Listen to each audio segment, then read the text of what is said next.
Now, there's concern in Pakistan over the government's decision to keep the mosques open during Ramadan. Doctors have urged the government to reverse the decision. They say large gatherings will increase infections and overwhelm the health system. But the Prime Minister says it's up to individuals to make their own choices. Do we forcefully tell people to not go to mosques? And if they go, will the police put worshippers in jail? This does not happen in an independent society. In an independent society, people use their independent minds and then decide what is better for the country and what is not. Bina Sarwar is a journalist, artist and filmmaker from Pakistan focusing on human rights, gender, media and peace. She joins us on Skype from Boston. Good to have you with us. So is this about respecting people's independence and ability to make their own decisions, or is this about politics?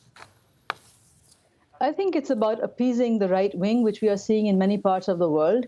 I think it's about appeasing people who are just so anxious to get started with their daily lives, forgetting that what we've seen about this, what the science shows us about this pandemic, is that there's a 14-day cycle, and this current system of partial lockdowns, I just heard on your thing that in Turkey they're having a 4-day lockdown.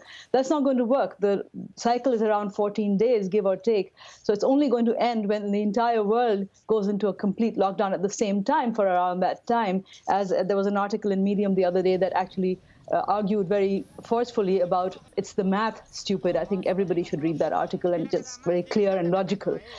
It's not going to work like this.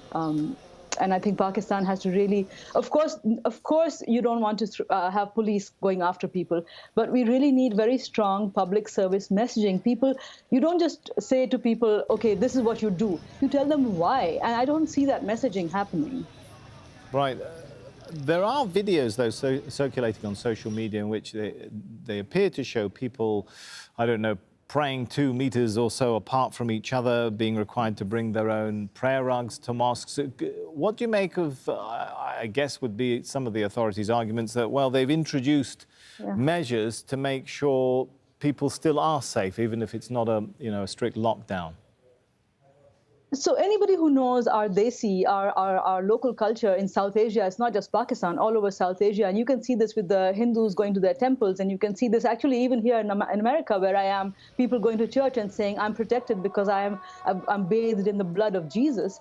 I mean, you might be, but somebody else might not be. So it's not about, it is really about, you might be safe, but somebody next to you might not be, and so you might get it from that person. It's really about that messaging, which is really not as clear as it should be. People are being told to hand wash, they're being told to keep that distance, but they're not really being told how this is going to stop. It's only going to stop when that contact stops. And that contact is not going to stop in a mosque where people are sitting 2 meters apart, but somebody might sneeze or somebody might cough, and it's a closed space, and you've got the virus, the particles. Somebody else, I came across this visual on Twitter the other day, one person infected going in and everybody infected coming out. So yes, it's very commendable to not want to use force. That hasn't stopped them from using force on doctors who are protesting, doctors in Balochistan who are in the front lines, doctors in other places that are protesting the lack of PPE. They've had no compunction using force on them. So I really don't, in this hesitation on this appeasing of the so-called religious right, instead of getting them on board, explaining to them, this is, and there are surahs in the Quran, there's, the Islam says that this is what you have to do when there is a pandemic. You have to protect people and you have to protect yourself. And Saudi Arabia, which is just to conclude my thought, Saudi Arabia, which is where the heart and soul of Islam is, they have closed down mosques. So are people in Pakistan that's precisely the question, actually, if I may jump in there, that I was going to ask is, Sure. in the overwhelming majority of Muslim countries, they've actually closed the mosques. Why in Pakistan? That's right. And actually, if you want to call it, the right wing in many of those countries are pushing for measures like that. Why is it so different with the right wing in Pakistan? I think that would require a lot longer answer than you have time for. There's a history, there's geopolitics, we've had wars fought on Pakistan, ideological wars. There's, in the name of the war on terror, there's a whole context to this appeasement of the so-called religious right. And I always say these so-called religious parties and the so-called jihad, because it's not about religion, it's about politics, it's about power, it's about showing who's the boss, it's about imposing a way of life.